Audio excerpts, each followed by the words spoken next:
এবার যে আমাকে যেতে হবে মুখুজ্জে মশাই, অনেক দিন হয়ে গেল। আবার পথ ডাকছে। পরিব্রাজকের এক জায়গায় বেশি দিন থাকতে নেই, তাতে আসক্তি জন্মায়। এই যে আপনার সঙ্গে আমার পরিচয়, বন্ধুত্ব, এই পর্যন্তই ভালো। এর চেয়ে বেশি গভীরতা হলে তা বন্ধন হয়ে পায়ে জড়িয়ে যাবে। রাগ করবেন না। জীবনে কিছু কিছু ব্যাপার আছে যা রূঢ় হলেও সত্যি। এক জায়গায় থেকে জীবন কাটাবো এমন ইচ্ছে থাকলে তো বাড়িতেই থাকতাম, মাকে কাঁদিয়ে গৃহত্যাগ করতাম না।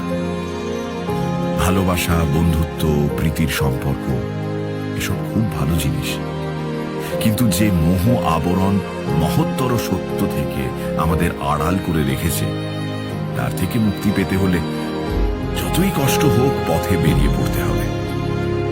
আমি আপনাদের ভালোবাসায় জড়িয়ে পড়ছি, এবার যেতে